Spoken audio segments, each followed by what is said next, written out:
Welcome to the third video of the FIGAF presentation for how to do your B2B PI to CPI migration following the FIGAF procedure.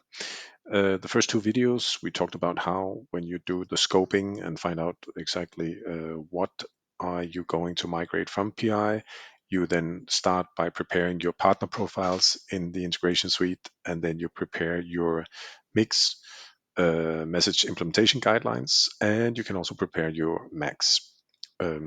So the next step in the process would be to start preparing your agreement templates in the Integration Suite Trade Partner Management. So if we look at now here, we say, well, we have prepared our partners. We use the FIGAF tool for quick creating the partner, and we go to our integration suite, and we can see we do have our partners in place here. The next step is to make sure you have the proper agreement templates. Now, here again, we are following a naming convention, and as you can see, we already have prepared some templates. Now, these have to be, you can see, even if you then do a manual creation, for example, the first thing you have to decide on is, are you going to use the company, the parent company, or are you going to use company subsidiaries? And you can see then you get your selection of the subsidiaries. So that means that the templates do have to be company and subsidiary specific. You already there decide what's going to be what. So yeah, you can. I don't know if I would call this a design flaw, or I can't really tell what the big purpose is, but it means that you will have to create templates specific for each subsidiary and for each company.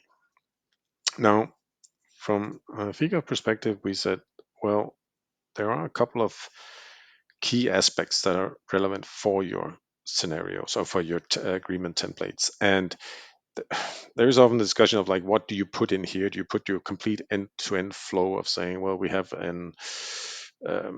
we might have an order request. First, we send an order, then we send an order response, then we send a dispatch advice, and then we send an invoice. Like the whole process end to end. Is this the kind of templates, agreement templates you want to build, or as in this case, we decided on focusing on certain aspects of the B2B process?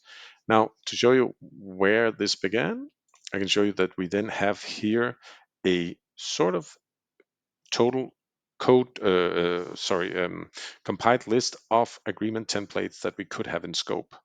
Now, our working process for this has been to say, well, you can define first of all, we are working on a naming convention saying that first we have a prefix.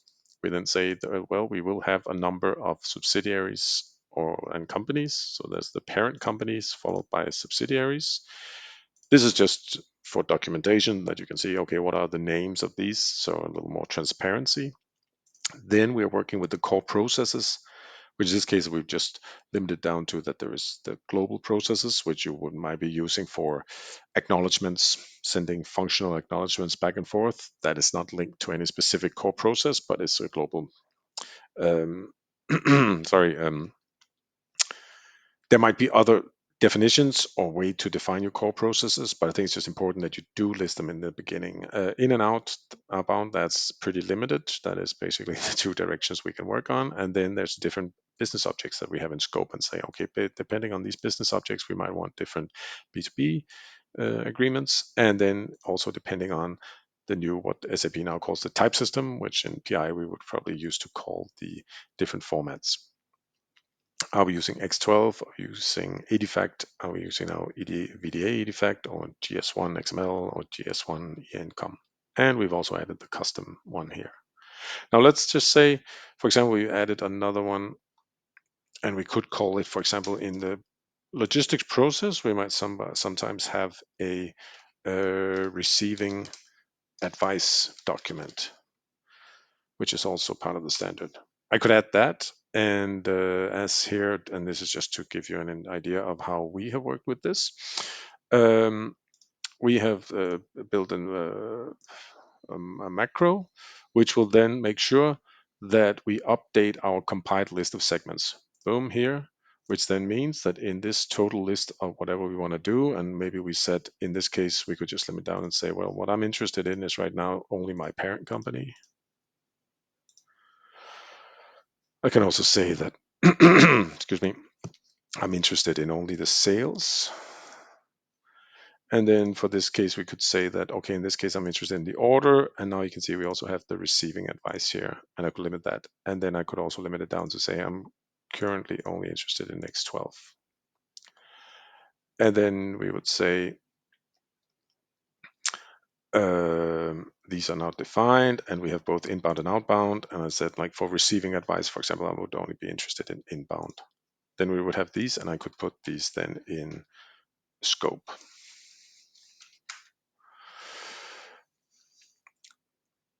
Which would then provide me then with some name lists over here where I can then say, okay, or I could sort by scope or whatever, but this gives me then basically the names that I want for my agreement. And I could then say, well, this one is one of my agreements that I want, and I can go over here and create my agreement. Now, agreement template. So that's just one where I said, well, this is not a subsidiary. And we now have a uniform way of saying whatever we're talking with. We now know that for this company, I have now this template in place. I can save that and say, fine, then this is now in place. This probably wouldn't be like receiving advice. You would probably actually do that for your logistics process and not for your sales process. I just see that now here, but just to show you a quick way to then create your templates. So I did exactly the same for the order.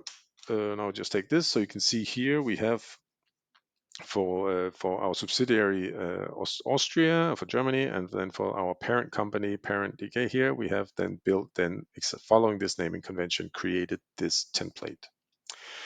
So this is our guidelines to say when you need to prepare for the migration, you should have a template in place. But also, if you want to use the FIGAF tool for migrating from your PI system and use operation mappings or ICOs to create your new scenarios, you will need to have defined your scenario, your different B2B scenarios. And you can see here, these are in the new terminology.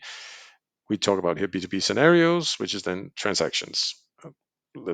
Many terms are thrown around here, but just be aware that that's when we're talking about scenarios, we can also talk about transactions. And here we have defined the two different formats that we save within this. And now we already have it in our template name. We say this is an inbound sales order in the X12 format. And then we say that we can receive in, for example, two different versions. We might also want to map it to, for example, a enterprise service instead of using iDocs in this case. So I could add, for example, here and say I want to create a new transaction. And in this case, I'm just going to write temp in here and still say it's a one way. And in this case, we are the reactor because we are the recipients of this inbound transaction.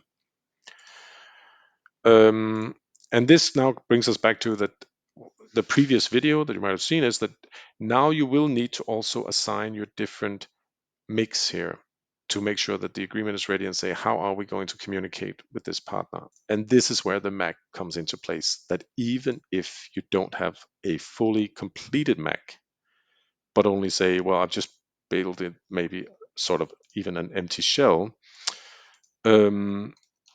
If we look at now the MACs we have in place here for this 5010, you can see then to say, yeah, okay, we just created now one also without envelope. And we said like, yes, we could then also use that. And as that, I'm just going to copy the naming of that and choose this. And that is then what we also use as our naming convention up here, where we then say this is Mac. And we have then another scenario that we can migrate to.